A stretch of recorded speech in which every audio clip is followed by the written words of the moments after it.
मसीह भाई बहनों को जय मसीह की। इस वीडियो में अपोस्टल अंकित साजवान द्वारा बताया गया है कि प्रभु की आशीषें हमारे लिए क्या क्या हैं। तो आप इस वीडियो को पूरा यदि देखेंगे तो आपको हर एक बातें अपोस्टल अंकित साजवान द्वारा हमें बताया गया। तो आप इस वीडियो को पूरा वॉच कर लेंगे तो आपको बहुत सारी शिक्षाएं मिलेगी। तो सबको जय मसीह की, आप पूरा वीडियो देखें। आमेन। But let me tell you a secret. लेकिन एक Because रहस्य बताऊं। many people think I have to work hard, I have to do this, and in the end, God will give me a blessing. क्योंकि बहुत से लोग सोचते हैं मुझे बड़ी मेहनत करनी पड़ेगी, कमानी पड़ेगी, तब जाके परमेश्वर कुछ आशीष मुझे देगा। Because there are many teachings where they teach that if you want to be blessed, do da da da da da da da da da all these things. क्योंकि बहुत सी शिक्षाएं हैं ऐसी, अगर आप आशीषित होना चाहते हो तो ये करना पड़ेगा। You don't get blessed because of what you have done. You get blessed because of what Christ Jesus has done. आप इसलिए आशीषित नहीं होते कि आपने क्या किया है, आप इसलिए आशीष के नीचे जीते हैं क्योंकि यीशु ने जो किया है। Amen. In the book of Ephesians, I want to tell you so that you understand. इफिसियों की किताब में, In the book of Ephesians, Apostle Paul starts his letter. पौलुस जब अपनी चिट्ठी शुरू करते हैं, Paul, called to be an apostle by the Lord, पौलुस जो प्रभु की ओर से प्रेरित होने के लिए बुलाया गया, grace and peace to you. तुम्हें शांति और अनुग्रह मिले। And then he starts his letter. और फिर वो अपनी चिट्ठी शुरू करते हैं। Blessed be the God and Father of our Lord Jesus Christ, who has blessed you with every spiritual blessing in the heavenly places in Christ Jesus. और वो कहते हैं धन्य हो हमारा परमेश्वर प्रभु यीशु मसीह का पिता, जिसने तुम्हें हर प्रकार की आशीषें आत्मिक स्थानों में दे दी हैं मसीह। What is Paul saying? Paul is saying, before I go on with my letter, by the way, I want to tell you, you are already blessed with every spiritual blessing in the heavenly places. पौलुस कह रहे हैं मैं अपनी चिट्ठी तो लिखूंगा पहले, लेकिन ये बता देता हूं कि आप पहले से ही आशीषित हो हर एक बात से स्वर्गीय स्थानों में मसीह। He doesn't put this scripture in Ephesians chapter 6 verses 18. He puts this scripture right in the beginning of the book of Ephesians that you are blessed. Now live out of that truth. वो ये बात इफिसियों के 6 अध्याय के 18वें आयत में नहीं लिखते, लेकिन पहले ही अध्याय में शुरुआत में सबसे पहली बात वो ये लिखते हैं कि तुम आशीषित हो, इसीलिए अब उस आशीष के नीचे जीवन जियो। Blessing comes first, doing comes after that. पहले आशीष आती है, फिर उसके अनुसार काम करना होता है। So you don't get blessed when you do because you are blessed, so that's why you do. आप इसलिए आशीषित नहीं होते कि आपने कुछ किया है, क्योंकि आप आशीषित हो गए तो जो करते हैं वो आशीषित है। Amen. God didn't make Adam and Eve and then God said, okay guys, so you have to be fruitful, you have to multiply, you have to subdue the earth. If you do it right, I'm going to bless you. परमेश्वर ने आदम और हवा को बनाकर ये नहीं कहा देखो फलवंत होना, अच्छे से जीना, अगर सब सही करोगे तब मैं तुम्हें आशीष दूंगा। Put Genesis chapter 1 verse 28. उत्पत्ति 1 उसका 28। God blessed them first, the assignment came later. परमेश्वर ने पहले आशीष दी, फिर काम दिया। The first thing that God did when God made Adam and Eve was what? सबसे पहले परमेश्वर ने क्या कहा आदम हवा से, क्या दिया उनको? What did God do? क्या किया परमेश्वर ने उनके साथ? God blessed them. परमेश्वर ने उन्हें आशीष दी। The first thing God did to Adam and Eve was God blessed them. सबसे पहली बात जो परमेश्वर ने आदम और हवा के साथ की वो ये थी, उसने उनको आशीष दी। And then और फिर God told them their assignment. परमेश्वर ने उनको उनका काम बताया। Because hear this, क्योंकि सुनिए, you can never fulfill your assignment without the blessing. आप कभी भी अपने जीवन के मकसद को बिना आशीष के पूरा नहीं कर सकते। Let me say that again. दोबारा कहता हूं, You can never fulfill your God-given assignment without the blessing. परमेश्वर की ओर से दिए गए आपके जीवन के मकसद को आप बिना आशीष के पूरा नहीं कर सकते। Amen. आमेन। Blessing comes first. Say blessing comes first. बोले आशीष पहले आती है। Amen. And then God said, be fruitful. और तब परमेश्वर ने कहा फलवंत ठहरो। What does blessing do? The first sign of blessing is it brings fruitfulness. आशीष क्या करेगी आपकी जिंदगी का? सबसे पहला चिन्ह होगा, आप फलवंत होंगे जीवन में। It's sad that many Christians have completely become curse conscious and their entire awareness goes on how to break a curse rather than develop their awareness that they are already blessed with every spiritual blessing in the heavenly places in Christ Jesus. ये दुखद है कि मसीहों के दिमाग में श्राप से भरी हुई मानसिकता है, तो उनका पूरा ध्यान इस बात पर है कि कैसे मैं इस श्राप को तोड़ूं, ये करने की जगह के आशीष की मानसिकता हो, ताकि वो उन आशीषों पर कब्जा करके उसके अनुसार जिए। Amen. You don't need to confess all the wrong that your father and your grandfather and his grandfather did. You need to confess what Jesus Christ has done on the cross, and that is enough. That is enough. आपको वो सब अंगीकार करने की जरूरत नहीं कि आपके पिता ने, उनके पिता ने, आपके परदादा ने क्या क्या पाप, क्या क्या गलतियां की हैं। आपको सिर्फ वो अंगीकार करना है जो मसीह ने किया है, और वो बहुत है आपके जीवन के लिए। Amen. Think about this. I mean, like, if your grandfather is not alive, then you'll be doing guesswork. Did he smoke? I don't know. God, if he smoked, please forgive me. अगर आपके दादा जिंदा ही नहीं है तो आप तुक्के लगाएंगे कि अगर प्रभु ने शायद सिगरेट पियो तो उसके लिए मैं माफी मांगता हूं।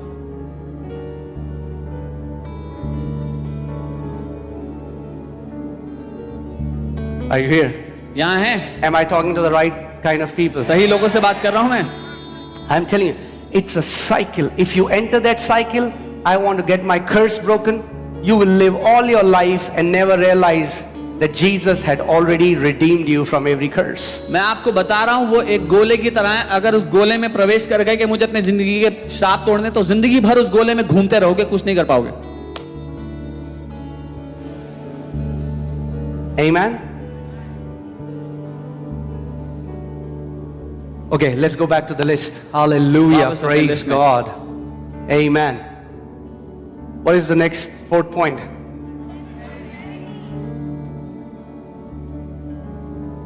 Some Christians don't like it. समृद्धि और गरीबी। But what can we do? कुछ मसीहों को समृद्धि पसंद नहीं आता। Proverbs 10:22 says, "The blessing of the Lord makes one rich." नीति वचन 10 उसका 22 कहता है, यहोवा की आशीष एक इंसान को समृद्ध बना देती है, धनवान बना देती है। What? क्या? You didn't ask for it. आपने मांगा नहीं था, God ordained it. परमेश्वर ने ऐसा If you नियुक्त live किया under the blessing, कि अगर आप आशीष के नीचे you जियोगे shall be made rich in Jesus' name. तो तुम धनवान बना दिए जाओगे यीशु के नाम में। We don't run after money. हम पैसे के पीछे नहीं भाग रहे। The blessing of the Lord will make you rich. परमेश्वर की आशीष आपको धनवान बना देती है। Amen.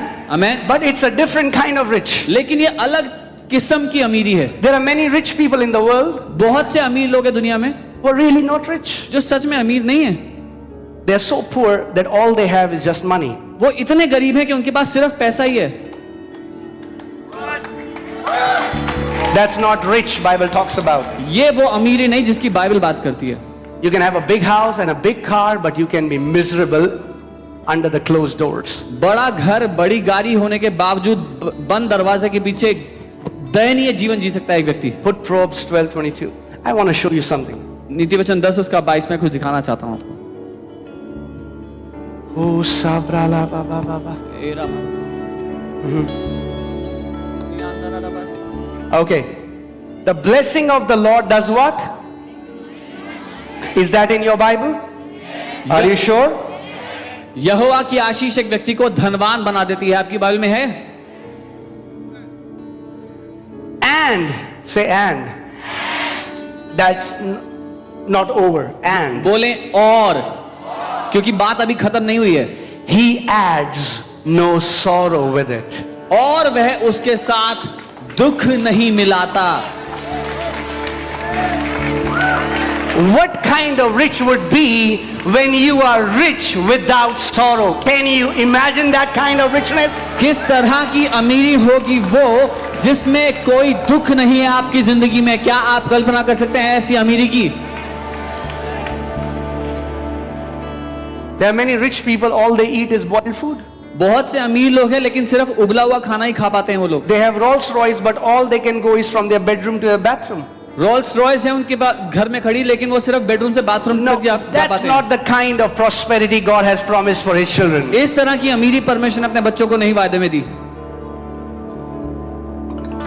The blessing of the Lord makes one rich and He adds no sorrow to it. That means the life without struggles. That's the desire of your Heavenly Father for you. यहोवा की आशीष एक व्यक्ति को धनवान बना देती है और वो उसमें कोई दुख नहीं मिलाता। इसका मतलब एक ऐसी जिंदगी जिसमें कोई संघर्ष नहीं है, ये आपके पिता की चाहत, उसकी इच्छा है आपकी जिंदगी के लिए। That means you are blessed. इसका मतलब आप आशीषित हैं, Your business is blessed. आपका व्यवसाय आशीषित है, Your relationship with your wife is blessed. आपकी पत्नी के साथ आपका रिश्ता आशीषित है, Your kids are serving the Lord. आपके बच्चे परमेश्वर की सेवा कर Your रहे हैं, house is the house of peace. आपका घर शांति से भरा हुआ घर The है। only sound that comes out of your house is the sound of music and dancing and celebration. सिर्फ एकमात्र जो आवाज आपके घर से आती है वो आनंद मनाने की, हंसने की, परमेश्वर की आराधना की। Amen. हिंदी बाइबल में कहते हैं झांझ, केवल झांझ बजता है, बर्तन नहीं बजते। Only tambourine, no utensils. Amen. Isn't that amazing? क्या ये अद्भुत नहीं है? And this blessing your heavenly Father has for you. और ये आशीष आपके स्वर्गीय पिता ने आपके लिए दी है। If that is true, then why doesn't that happen to me? अगर ये सच है तो मेरे साथ ऐसा क्यों नहीं होता? Because you don't believe it. क्योंकि आप मानते नहीं हो। In the kingdom, every truth is activated by believing in it. राज्य में हर एक सच मानने के द्वारा काम करने लगता है। Because many of you still believe that you are under a curse. आप में से बहुत से लोग अभी भी ये सोचते हो कि आप श्राप के अधीन हो। So what is your life manifesting? तो जीवन में क्या नजर आता है फिर? A curse. श्राप नजर आता है। But the day लेकिन जिस दिन you agree with what God says about you, आप उस बात के साथ सहमत हो गए जो परमेश्वर आपके बारे में कहता है। put Galatians 3:13. गलातियों 3 उसका 13 देखें। Let's see what the Bible says. हम देखते हैं बाइबल क्या कहती है। Okay. Christ. Okay. Let's read. Okay, let me read. Okay. Christ will redeem me when I will go to heaven one day. मसीह मुझे श्राप से छुड़ाएगा एक दिन जब मैं स्वर्ग में जाऊंगा, ऐसा लिखा है। Okay, let me read it again. मैं दोबारा पढ़ता हूँ। Christ will redeem me from curse when I go to a curse breaking session. मसीह मुझे तब श्राप से छुड़ाएगा जब मैं श्राप तोड़ने वाली सभा में जाऊंगा। No? ऐसा लिखा है? Are you sure? पक्का? What is written? क्या लिखा है? Christ will, right? मसीह करेगा लिखा है ना? What is written? Christ? क्या लिखा है? Okay. I'm still learning English. मैं अभी भी what does English सीख रहा हूँ। has mean what? Huh? Already done. छुड़ा लिया मतलब If पहले हो it's चुका है। already done, then why don't you believe it? अगर पहले ही हो चुका है, छुड़ाया है, तो क्यों नहीं मान लेते हो? Why don't you believe it? मान क्यों नहीं लेते हो फिर? What the Bible plain simply tells you, why don't you believe it? जो बाइबल आसान शब्दों में कह रही है वो क्यों नहीं मान लेते हो फिर?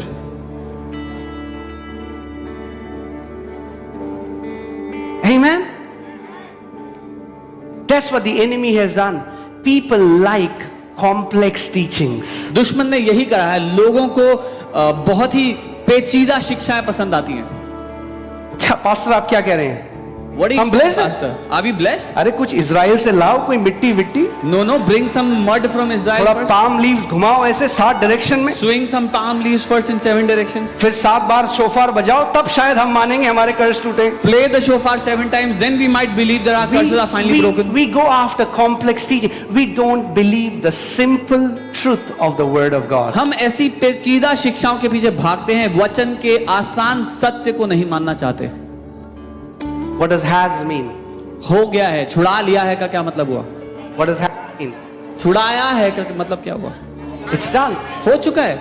Come on, turn to your neighbor. Say, neighbor, it's done. बोलो पड़ोसी, हो चुका है। It's done. हो चुका है। Cry. Okay, let's read it together. Ready? दोबारा पढ़ते हैं। 1, 2, 3. Christ has redeemed us from the curse of the law, having become a curse for us. Okay, wait. रुको।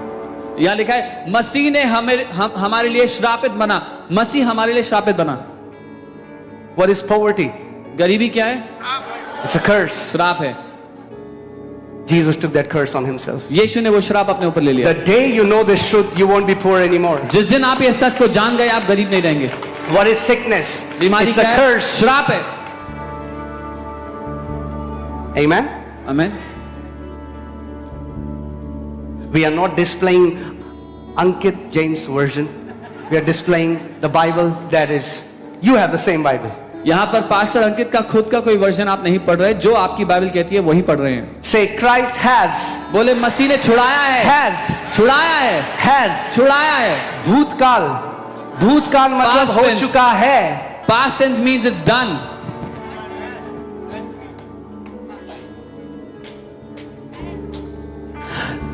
So many Christians are waiting for something to happen, not believing what has already happened at the cross. बहुत से मसीही लोग इंतजार कर रहे हैं कि कुछ होगा, ये ना देखते हुए कि क्रूस पर पहले ही हो चुका है। Amen. You know, I was with a group, we were in Israel. मैं एक ग्रुप के साथ था, हम इजराइल में थे।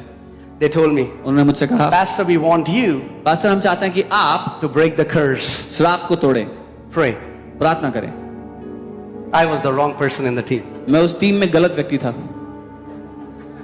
I didn't want to offend them. मैं उनको नाराज करना नहीं चाहता I था। lifted my hand. मैंने अपने हाथों को उठाया। I said, Father, I thank you. मैंने कहा, पिता मैं धन्यवाद देता हूँ। Christ has redeemed us from the curse of the law, having become a curse for us. कि मसीह ने हमें श्रापों से छुड़ा लिया है, हमारे लिए खुद श्रापित बनकर। Because it is written, क्योंकि ऐसा लिखा है, cursed is everyone who hangs on a tree. श्रापित है हर कोई जो उस पेड़ पर लटकाया जाता। So Father, I thank you, पिता मैं धन्यवाद देता हूँ for I am redeemed from every कि curse. मैं हर एक श्राप से छुड़ाया जा चुका हूँ। And they boycotted me after that prayer. और But that's okay. उस प्रार्थना के बाद उन्होंने मुझे ठुकरा दिया, लेकिन कोई बात नहीं। We will stand on the truth without apology. हम बिना माफी मांगे सत्य पर टिके रहेंगे। The truth, you have to make a commitment that you will not go here and there from the truth. If the word says it, you believe it, you confess it, and that is done in your life. आपको ये वादा करना पड़ेगा कि मैं सत्य से डगमगाऊंगा नहीं, इधर उधर नहीं जाऊंगा। अगर वचन कहता है तो मैं उसको मानूंगा, अपने जीवन पर घोषणा करूंगा। If somebody comes to your house, अगर कोई आपके घर आता है, अरे बहन जी ये तो मुझे श्राप लग रहा है, Oh, I think this is a curse on your life. you know what to say. पता है क्या कहना है? You will say, ha ha ha ha ha. Christ has redeemed me from the curse of the law. बोलना हा हा हा, मसीह ने मुझे व्यवस्था के श्राप से छुड़ा लिया है। छुड़ाएगा नहीं, Not that he will set me free. बोलना बहन ढंग से पढ़ो Bible. Tell them, sister, read your Bible properly first. Amen. Amen. Otherwise, नहीं तो you will be on a treadmill of religion, running all your life and will reach nowhere. आप धर्म की ट्रेडमिल पर जिंदगी भर भागते रहोगे और कहीं नहीं पहुंचोगे। Have you seen people in the gym running on the देखा treadmill? जिम में लोग ट्रेडमिल पे भाग रहे होते हैं। They run 14 kilometers. 14 किलोमीटर भाग गए। After 14 kilometers, 14 किलोमीटर के बाद they're still there. वहीं के वहीं है। There are many. Religion will tell you धर्म आपको बताएगा to do it and to do it. कि करते and रहो, running. भागते रहो, भाग रहे हो भाई। ये तोड़ दो, वो फोड़ दो, ये चिपका दो, वो छोड़ दो, और उसके बाद कहाँ हो आप? Where are you after that? वहीं 5 साल बाद भी. Exactly where you were 5 years But old. if you start to believe what the word says about you, elevation, bam, the blessings will elevate you. लेकिन अगर Amen. मानने लग गए जो वचन आपके बारे में क्या कहता है, जो कहता है आपके बारे में वचन, तो क्या होगा? आपके जीवन का स्तर उठा दिया जाएगा, आपके जीवन का स्तर ऊंचा उठ कर दिया जाएगा। What would happen when you will get up every morning and you will say, thank you, Father, I am blessed and highly favored of the Lord. क्या होगा अगर हर सुबह उठ के आपने कहने लगे, धन्यवाद पिता कि मैं आशीषित हूं और परमेश्वर की बड़ी तरफदारी मेरे जीवन पर है। Wherever I go, favor chases me. जहां कहीं Favor मैं जाता locates हूं, me. जहां कहीं मैं जाता हूं तरफदारी मेरे पीछे पीछे आती है, मुझे ढूंढ निकालती है। You know, now it has happened so many times, you know, whenever we are going to different countries to preach, there is a huge line, we'll go and they'll say, a new line open, sir, come here. We always say, favor. Why? We are expecting favor. You will get what you expect. Start expecting favor every day. अब इतनी दफा हो चुका है हमारे साथ, जब हम अलग अलग जगह जाते हैं, ट्रैवल करते हैं, इतनी लंबी लाइन होती है लोगों की एयरपोर्ट पे, हम जैसे ही जाते हैं कहते हैं सर अलग लाइन खुल गई, यहाँ पे आ जाओ। हम बोलते हैं फेवर है। Favor. Favour, Say favor. बोले फेवर। Amen. सबको जय मसीह की। आपने वचन से बहुत आशीष पाया, ऐसा मैं उम्मीद करता हूं, क्योंकि अपोस्टल अंकित साजवान का जो वचन है सभी लोगों को पसंद आता है और हमें भी पसंद आया। मैं सोचा कि इस वचन को हर जगह में शेयर करूं ताकि हर कोई इस वचन के जरिए आशीष पाए। तो आपने इस वचन के जरिए आशीष पाए। यदि आपका कोई प्रार्थना निवेदन है तो आप कमेंट बॉक्स में ज़रूर भेजें, हम लोग आपके लिए प्रार्थना करेंगे। आप इस वचन से बहुत बहुत आशीष पाएँ और आप इस वचन को शेयर करें और हर एक आदमी के, हर एक लोगों के पास भेजें ताकि जो भाई बहनों को इस वचन से आशीष मिले, आप भी आशीष पाएँ और दूसरों को भी आशीष पाएँ। जैसे मैंने शेयर किया वैसे आप भी शेयर करें। सो सबको जय मसीह की।